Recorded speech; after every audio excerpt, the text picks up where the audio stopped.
Thank you, Sounds of Light, and please join me in opening prayer as we take that thought of we are the light of God into our hearts.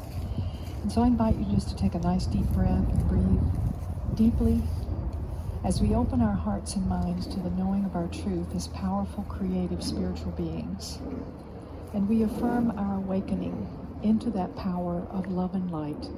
It is ours to express here and now. We give thanks for that divine presence within each of us, shining brightly as our true light. And we affirm that all people are awakening to that truth. And so it is. Amen.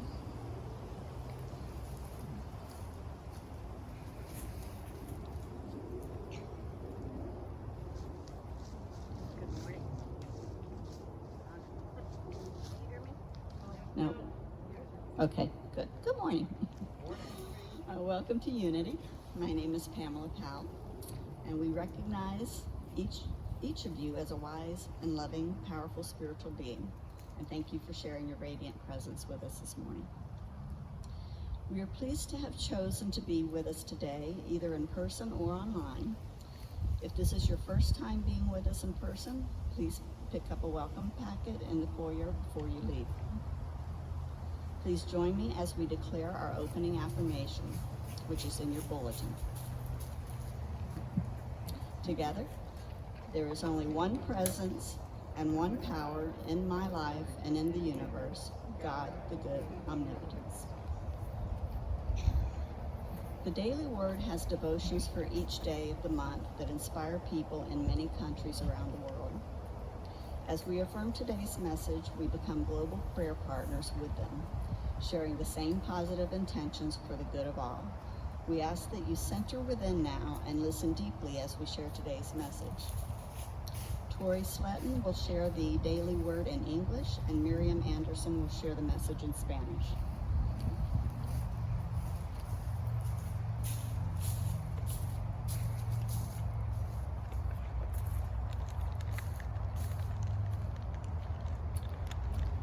Good morning.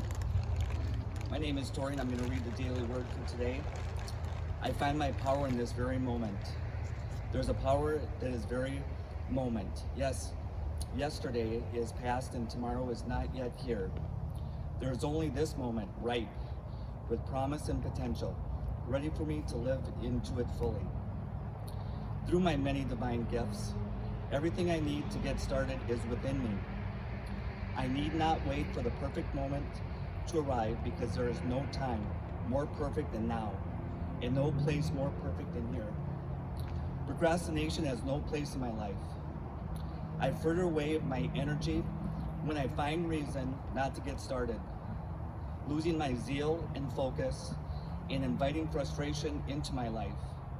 Today I claim the power of the present and say, this is the day I begin. Now is the time to begin, to serve, to forgive, to create, and to love. See, now is the acceptable time. See, now is the day of salvation.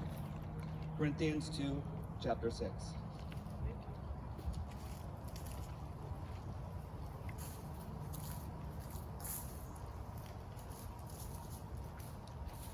Buenos días.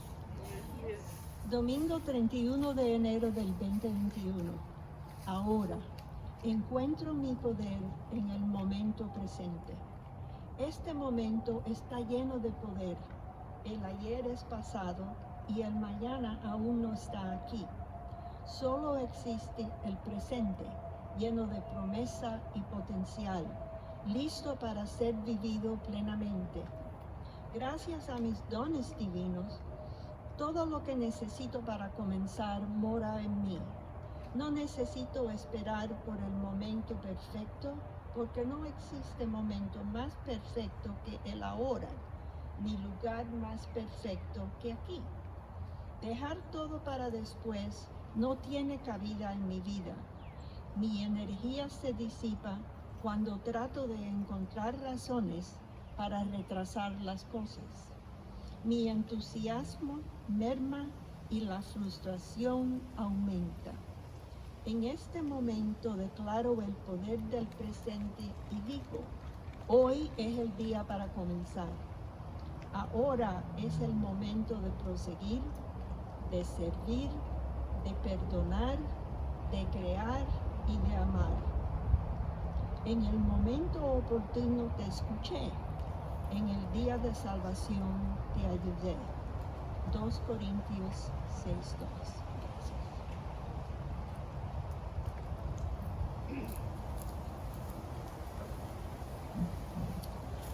Let us now listen to our meditation song in preparation for meditation.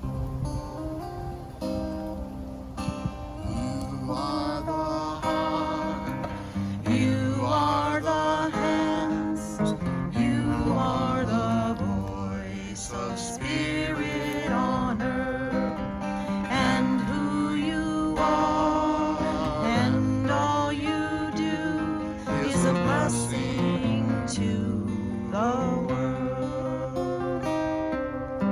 We are the heart, we are the hands, we are the voice of spirit on earth, and who we are, and all we do is a blessing to the world.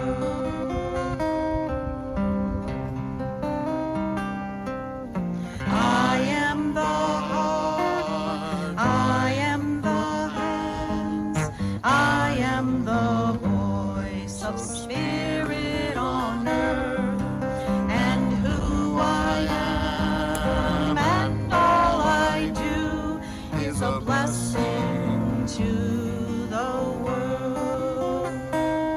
I'm a blessing to the world. We're a blessing to the world. You're a blessing to the world.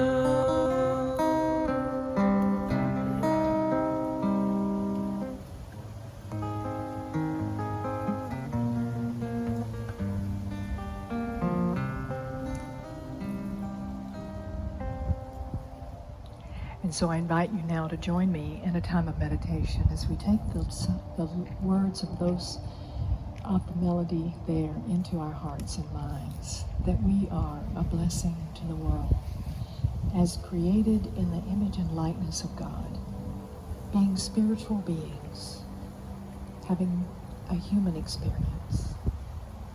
And so I invite you just to take a moment to relax where you're sitting, relaxing and allowing the chair to support the weight of your body, letting your shoulders relax and drop.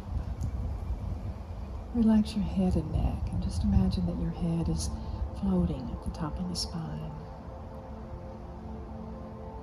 As you are relaxed and balanced, I invite you to relax even more by breathing deeply and consciously, taking a deep breath down into the belly, allowing the belly to expand as you breathe inward, filling your chest with air as well, and then exhaling fully and completely, releasing, relaxing. And then again, breathe in deeply, opening to the breath, expanding with the breath as you breathe in. And again, exhale fully and completely. And we take one more deep cleansing breath, breathing deeply, opening fully. And this time as we exhale audibly with a sigh.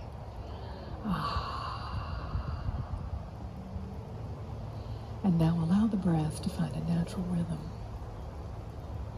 But keep your focus inward. And just notice how you're feeling in the moment. And now I invite you to imagine that you can tune into the life essence, that energy of divine life that is all around you. And today in this setting of nature, we relate to the life essence and vibration in the trees, and the leaves, and the sun, and in the breeze. Just imagine that that space around you, as we know, is filled with vibrant divine life, energy, and essence. Think about that loving presence around you. Feel the energy of it. Feel the love and the peace.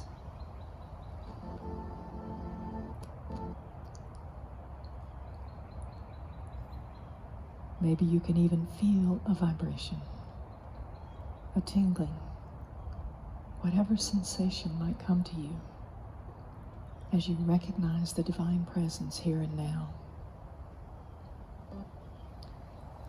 And now just also tune inward to feel that same life essence. You may begin to feel your body temple vibrating, or at least think about that powerful presence that you are as a part of the One. That radiant vitality, the vibration of divine life that exists in all things. Feel it within your body. And then remembering that you are not your body, that you are one with that omnipresence, that spiritual essence that is everywhere, for we cannot move away from it or out of it, for it is who we are. And there is no place, as we say, where God is not.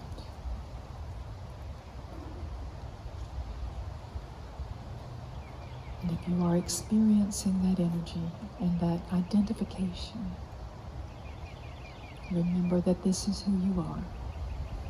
You are the light and love of the divine, or the qualities that we know of divinity are our own qualities.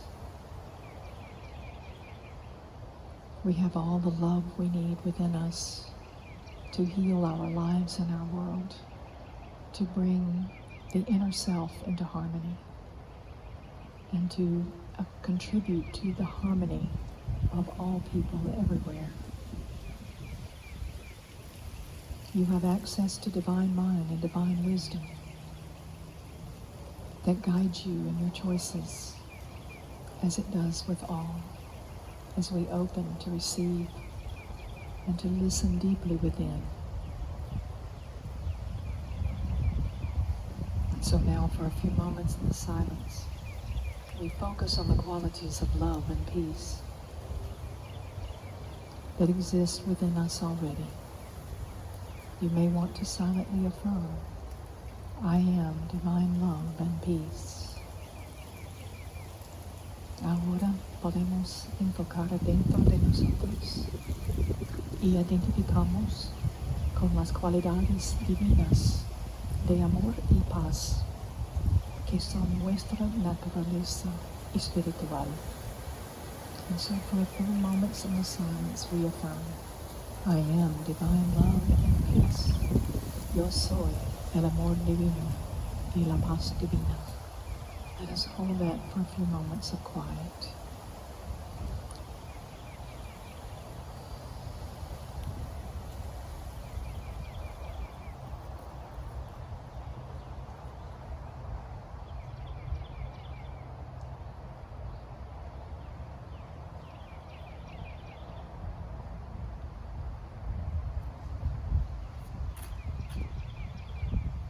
And now take another deep breath, taking in that energy, that vibration, that truth. And then I want you to imagine that you are extending that energy of love and peace into all the world. For you are a beacon, a transmitter, a broadcaster of love and light.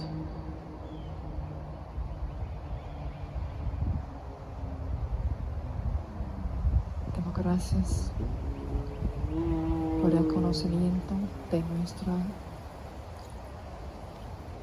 naturaleza espiritual y nuestra habilidad de compartir que todo el mundo We recognize within us the light and the love of the divine and our ability to share it with all.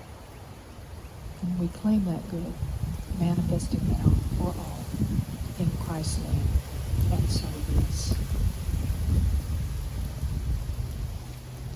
And so now we take a few moments to include in prayer those that you would like to hold for their well-being.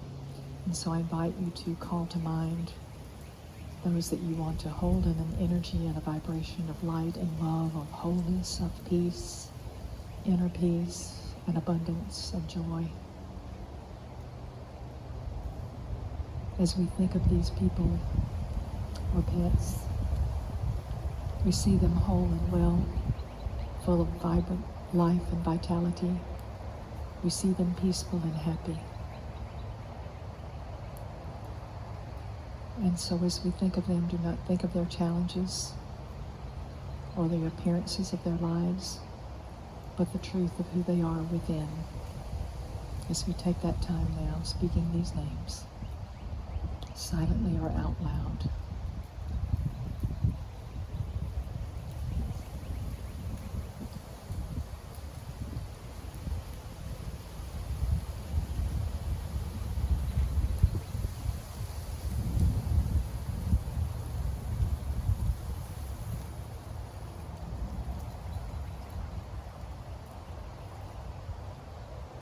So we continue to see them as they truly are, whole and well, the light and love of God in expression.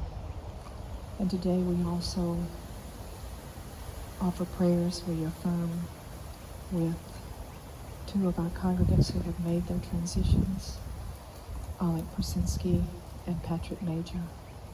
We know they are fully enfolded in light and love and peace as they move on in their spirit's journey.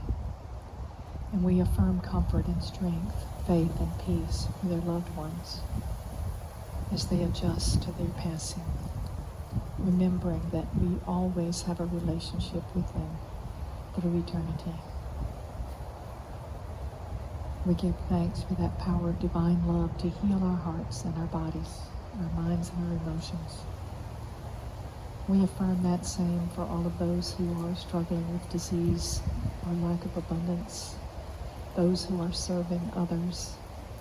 We hold them in our hearts for strength, for peace and faith, and we thank them. We hold these blessings in the name and in the nature of the living Christ, and so it is. And I invite you now to join with me in affirming our Lord's Prayer as Jesus taught us to pray. Our Father, who art in heaven, hallowed be thy name. Thy kingdom come, thy will be done, on earth as it is in heaven. And give us this day our daily bread, and forgive us our debts, as we have also forgiven our debtors. And leave us not in temptation, but deliver us from error. For thine is the kingdom, and the power, and the glory, forever.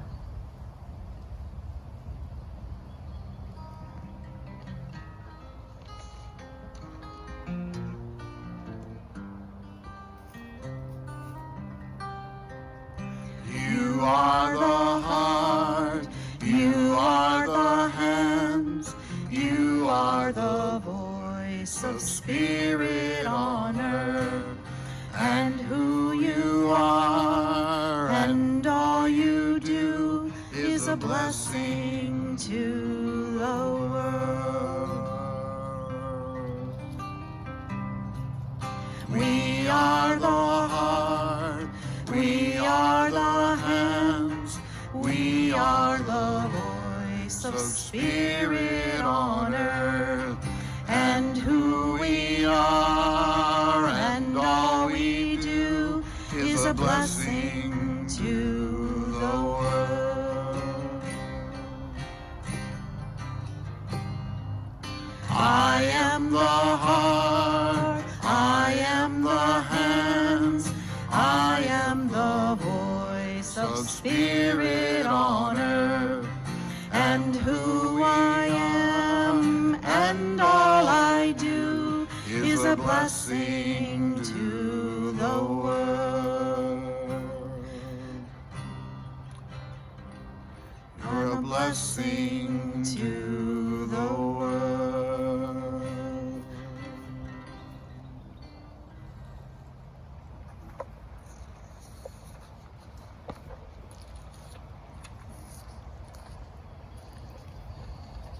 Oops.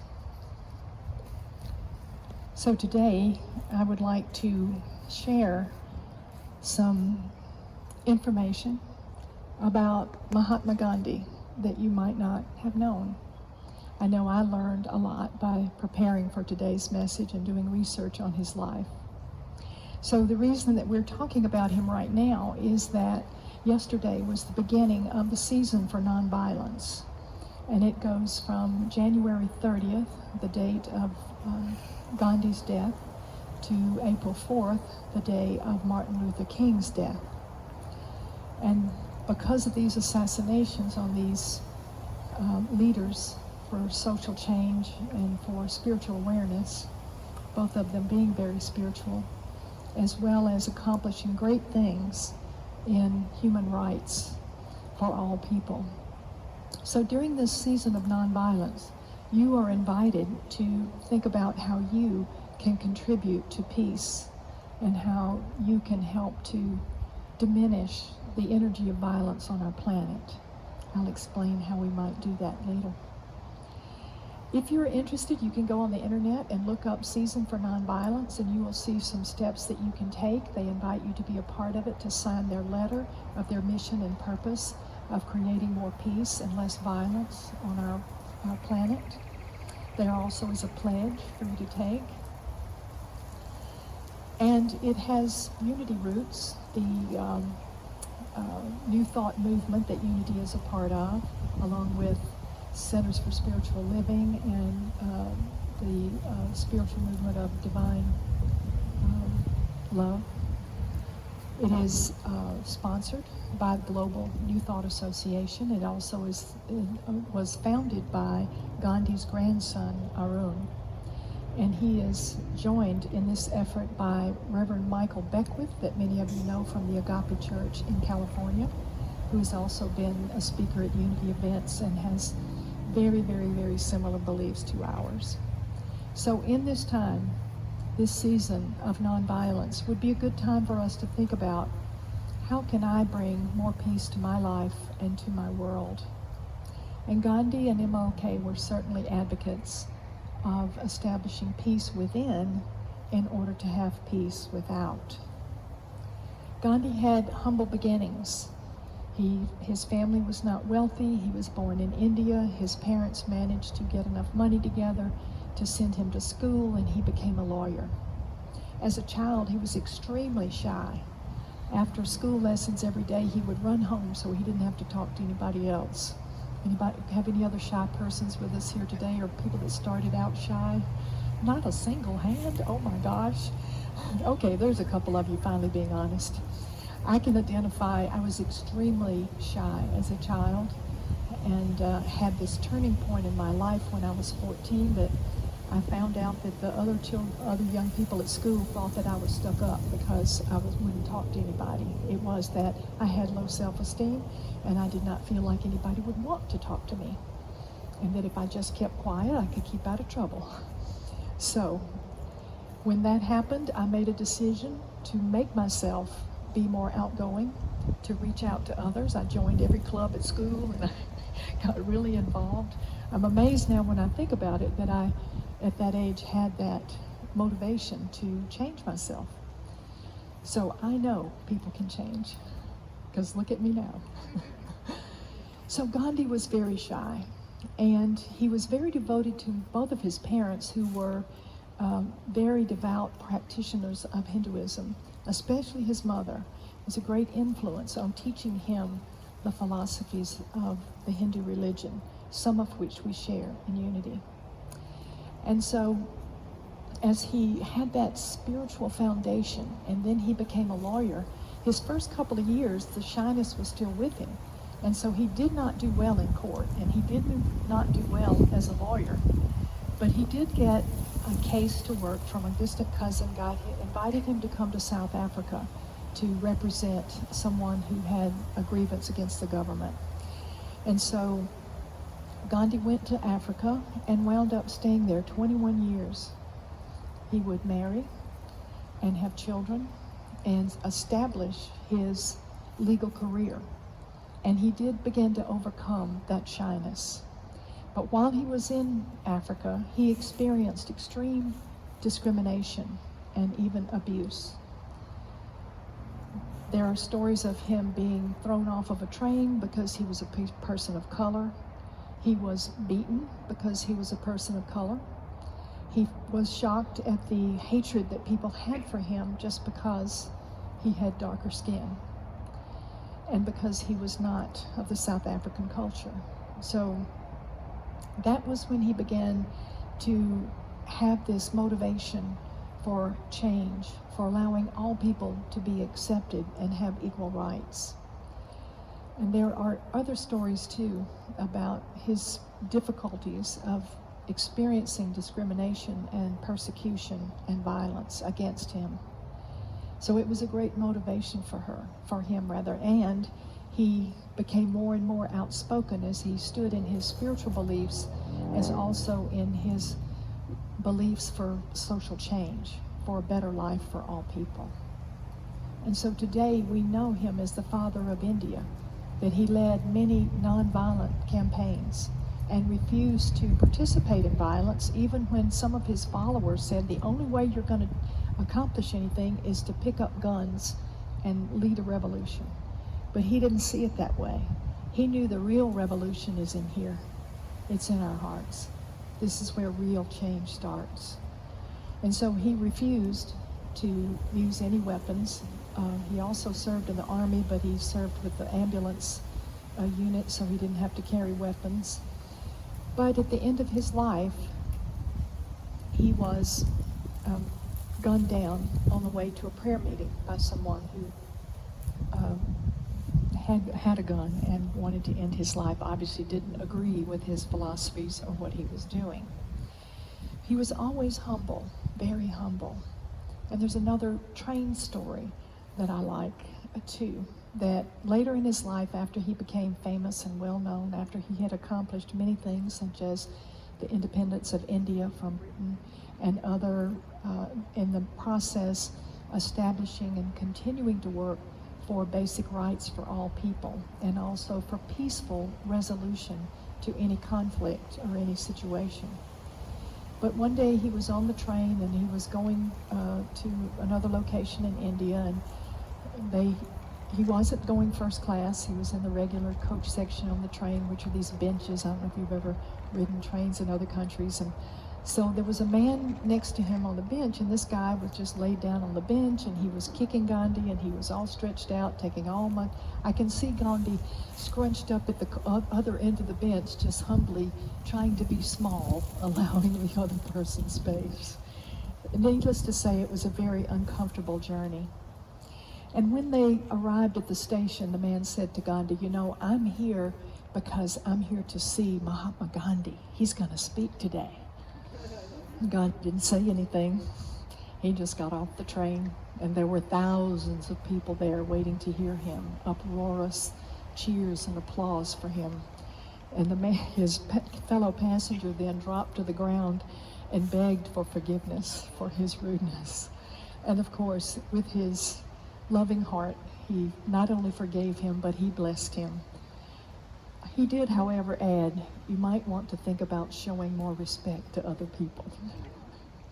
Always getting his message across. And many of you know that Gandhi's philosophies and tactics were also admired by Martin Luther King, who often quoted Gandhi and used a lot of his programs and his processes in his own campaign for equal justice and equal rights in our country. But of course, he has inspired many. And I wanted to share with you in your bulletin, there are some quotes from Gandhi. There are many, many. If you want to do more research, there's a huge number of quotes from him, and also more about his life. There's too much to talk about in a few minutes. So these are some that I found that I wanted to share with you. And the first one there on your insert is, it's easy to stand in the crowd, but it takes courage to stand alone. And maybe you have had that happen to you. Maybe you've had a moment where you stood in a situation where you had a different viewpoint on something, and you were able to stay in your own truth with compassion and understanding to speak your truth for rights of others. I shared with some of you before that I had a moment like that when I was in business and was in Tennessee, and we were sitting around a conference table meeting about our project, and the vice president of the company told a racist joke, and I didn't laugh. And he looked at me and he said, "You don't think that's funny? What's wrong with you?" And I said, "No, that's not funny." And I knew then in that moment that I was losing that account, and it was okay. And in fact, later I got other accounts that came to replace that. When we stand in truth, the blessings come back to us. So maybe there are moments in your life when you might speak a compassionate and understanding word of truth and find that courage within you to know what it's like to stand with others who are have opposing ideas. Ghandi stood in his truth through every circumstance that he found himself in. So another one that you might have heard from, been quoted by Martin Luther King as well, "An eye for an eye will only make the whole world blind." Forgiveness is the attribute of the strong. I'm not going to read all of these, but I'll read some of these. And this one I like especially. Whenever you are confronted with an opponent, conquer him with love. What does that mean? And I've been thinking about that a lot because our country is so divided with so many different opinions. And I have spent time in contemplation, in opening my heart to understand the motivation of those who think differently than I do. Remembering too, as Ghandi taught, as Martin Luther King taught, as Charles Fillmore taught, our co-founder of Unity, and many have reminded us that we've all been taught to discriminate about others, to have antagonism for others because they're different from us, either the color of their skin or their culture, their religion, their beliefs. And so for me, this is a reminder to look at anyone that disagrees with me or has a different viewpoint, is that we've all been taught and exposed to different things, and also to hold in my heart compassion, remembering to hold the person in my heart even if I don't agree with their actions or their words. And that's important for us to remember. We all have our opinions. We all believe we're right. We all want to be loved. We all want to be safe. We all want our needs met in this human journey. Everybody wants the same thing, basically, when you get down to it. It's just we have different opinions on how to achieve that. So when we can be understanding, too, of people who hold prejudice, remembering that they were taught to be prejudiced. And so it's deeply ingrained, so much so that they are probably unconscious about a lot of their attitudes. So hold them in love, pray for their light and understanding and their peace. Always pray for another's peace. Conquer them with love. See the good in people and help them, is another quote.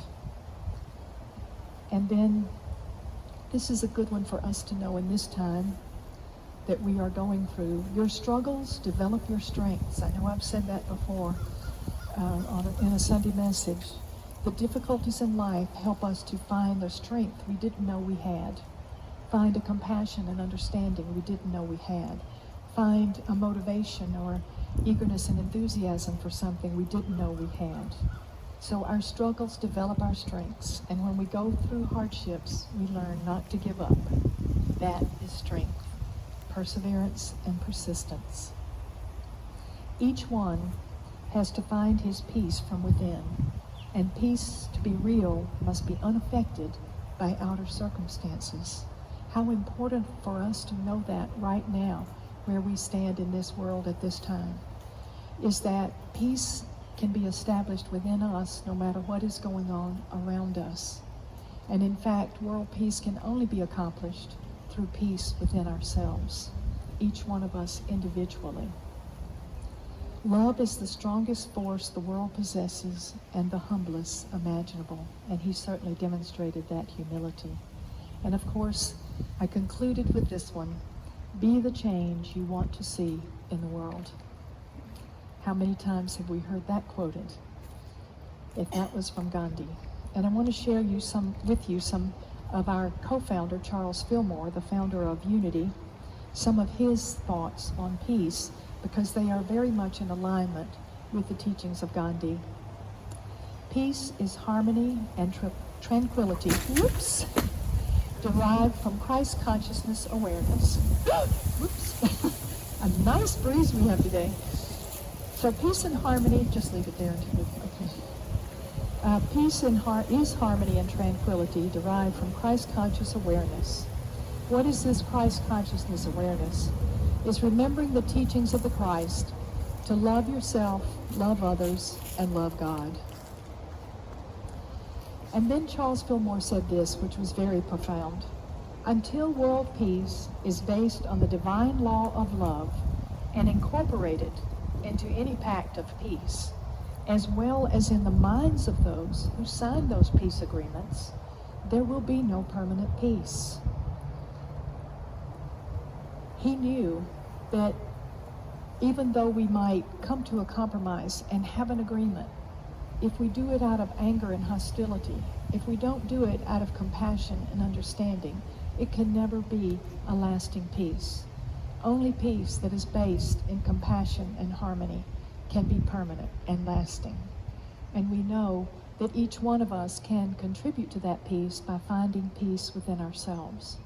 And this is one of the greatest teachings of Ghandi and also of Charles Fillmore as well, who truly understood that peace was necessary within each one of us in order for us to have peace in the outer. So we ask ourselves, what can I do? How can I promote world peace? Well, just as we sing the peace song at the end of our services, we sing, peace begins with me. How do we get to that peace? First of all, we have to make peace with the conflict within ourselves, where we are not clear about who we are or what we believe, that we may still hold prejudices against others. And it can be as simple as gossiping about somebody and criticizing somebody about the way they dress or how they talk or what they do. Remember, to love the person, you don't have to love their behavior or their words or their beliefs. But know they, like you, want to be loved and at peace. Can you love yourself enough to spend time in prayer and meditation, to read spiritual inspiration about finding peace within, remembering that you are so deeply loved that there is nothing you can do to keep God from loving you. There is nothing you can say, nothing you can do. That love is always there for you. That loving presence is all there for you. And now in this time of a lot of isolation, we need to remember the words of the Christ. I am with you always. You cannot get away from the divine presence because you're in it and a part of it. And in your times of despair or difficulty, tune into that presence like we did in the meditation. Take time to remember that you are enfolded in light and love, that there is that power of the divine at work for you in every moment of your life as you open to receive it, as you align with it and give thanks for it. We must come to that place within us of having peace with ourselves. And then we go to having peace with others. Again, seeing the person, not the behavior, not the opinions, not the words. And as Ghandi said, no one can hurt me without my permission. When we feel good about ourselves, insults and criticism can have no power over us. Even hurtful words cannot hurt us if we know the truth of who we are and know the other person's pain. For the thing is, when someone does anything hurtful or harmful, whether it's a mean word or a harmful action, it's because they are not at peace. They do not feel safe, and they do not feel loved. Each of us has to come to that place of peace within us where we have spiritual assurance of our value and our worth and our ability to be loving no matter what. You know, forgiveness means to give love in exchange for whatever happens. And so we can begin to have peace within and share that peace with others and spend time when we center in prayer and meditation and we come into that vibration of peace and love that is ours no matter what the outer circumstances are, no matter what is going on out there, or even our own thoughts that are against us. You know, we don't have to believe every thought we think. If it is not a kind thought, a loving or lifting thought, then it is not your truth. And so as we center in the truth of who we are and our ability to be compassionate, to be understanding and wise, to speak words of compassion and understanding, to take actions of compassion and understanding. For the other thing that Ghandi stood for was service, service, service. His whole life was about service. When they asked him, what do you want to be remembered for? He said, my life is my message. And he served God and he served humanity his entire life. And so that's his example for us, that we too can reach out. How can we serve? How can we volunteer? How can we help others? If we have the means, how can we donate? We can come help our outreach team, for example, that feed the hungry and the homeless every week and give out clothing and other gifts. So there are so many ways we can serve one another, doing an act of kindness for a friend or even a stranger, just saying hello to people as you see them through your mask. And let that light of love shine through your eyes, and let your heart open and radiate love and peace as you go about your day. This is how we can live the Ghandi message of love and the message of peace. And that is the message that continues to heal our world. So I invite you in this season of nonviolence to stop being violent with yourself and with others or with circumstances. Come to that place of understanding and compassion within. It is who you are. It's already there within you. We just need to recognize it in ourselves and keep remembering through prayer and meditation and spiritual study and reading quotes like Ghandi's to remind us how great we can be when we choose our greatness. And so it is. God bless you.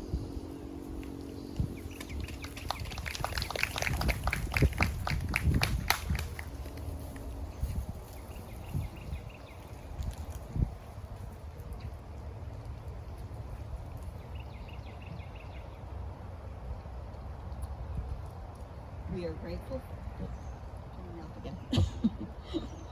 We are grateful for your financial support. Every gift makes a difference in many lives. Because of your donations, we feed the homeless every week. Every week, our prayer chaplains are here to pray with you. Every week, we provide services and classes in person and online. And because of your giving every week, we can enjoy our spacious, peaceful, spiritual center. It is easy to give by clicking the donate button on our website at www.unitynorthtampa.org. You can also send checks to our mailing address, which is also on our website. If you're with us in person today, please put your donations in one of the 3 offering urns that are close to the seating area. Thank you. Please join me in declaring our abundance affirmation in your bulletin.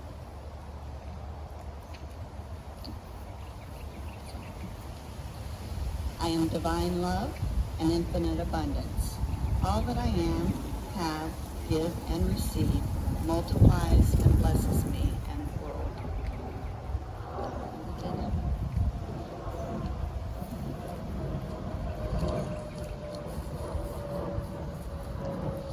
Oops, I turned everybody's thing off, yes.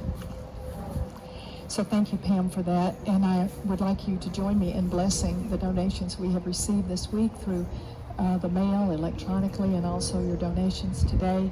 We are grateful for each gift which blesses our ministry and in turn helps us to bless others. And so we do give thanks for each gift, and we know it is given in love, recognizing that one and only source that is constantly blessing us with unlimited supply.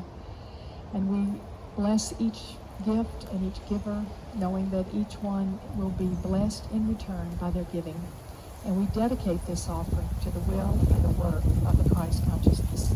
And so it is. Amen.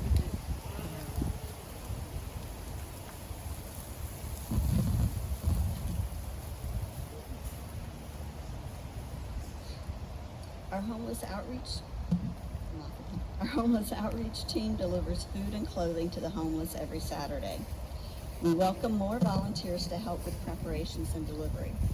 Please come at 9:15 to help make sandwiches. If you can help deliver these gifts to Fletcher Avenue, please come at 10:45 a.m. We also appreciate donations of men's and women's tennis shoes, t-shirts, and jackets in extra large, 2X and 3X sizes. Our vibrational attunement class is an interactive discussion of advanced spiritual teachings led by Angie Castillo. The class has been meeting online on Tuesdays at 1 o'clock to 3 o'clock. Beginning February 11th, the class will be on Thursdays from 1 to 3. The link for the class is on our website, Facebook, and Meetup. A Course in Miracles meets online on Tuesdays at 7 p.m. The link is also on our website and on Meetup. Reverend Virginia leads our weekly interactive Unity Prayer Circle on Wednesdays at 7 p.m. online. It includes a guided meditation, individual prayers, and discussion of Unity prayer and meditation principles. The link to log on to the prayer circle is on our website, in our emails, and on Meetup. Please fill out the questionnaire in your bulletin about our emails and services. Our weekly email is one of the most effective ways for us to stay in contact with you. You can put the completed forms in one of the offering urns. We have found out that not all our congregants know we're having in-person services. If you're in contact with any of your Unity friends, please let them know. Jan Cohen leads our in-person grief recovery group next Sunday and the first Sunday of every month at 12:30 until 2:30. This is a safe environment to talk about losses such as the passing of a loved one, a pet, a job, or other life changes and challenges. Our prayer chaplains are available to pray with you with social distancing for those who would like prayer. Our prayer chaplains on duty are wearing purple stoles, and everything shared with them is absolutely confidential. Thank you, Reverend Virginia. Thank you, Pam, for serving today, and we also want to thank Donna and Marion for our music, and Lennon and Mindy and Natalia for your service today, and also our prayer chaplains, Linda and Miriam and Robert. Thank you for serving, and all of our volunteers. Thank you so much. In your calendar, you will see Celebration of Life on February 27th for Alec Persinski. And Alec and his wife Vicki have been a huge part of our ministry from the beginning. They have spent so much of their time in service here and supporting us in every way. I've been working with both of them now for over 13 years, and they have become very good friends. And so it saddens me deeply about Alec's passing, but we do know that he is enfolded in light and love and peace, and we are so glad that he is not suffering. And we also hold our congregant Patrick Major, who's also made his transition, and not yet have plans for his celebration. And also invite you to hold in your hearts Jim Laneve, one of our prayer chaplains, who is now in hospice. And we enfold him in love and peace, and send peace to his family and his loved ones as well. Jim also is another very radiant light of life. So please see on your calendar the different activities that we have, and thank you for being with us today. And now let us stand as we hum and sway to our peace song And I invite you to think about, as you stand and listen to the music, to hold out your hands with your palms open outward, to send that peace, that energy of peace, that wisdom of peace, that blessing of peace to everyone in your life and all of our brothers and sisters in spirit around the world.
Now I invite you. And now I invite you to join me in affirming our oneness prayer. Together, the light of God surrounds us. We are light. The love of God enfolds us. We are love. The power of God protects us. We are power. The presence of God watches over us. We are presence. Wherever we are, God is within us, and all is well. And so it is. Namaste.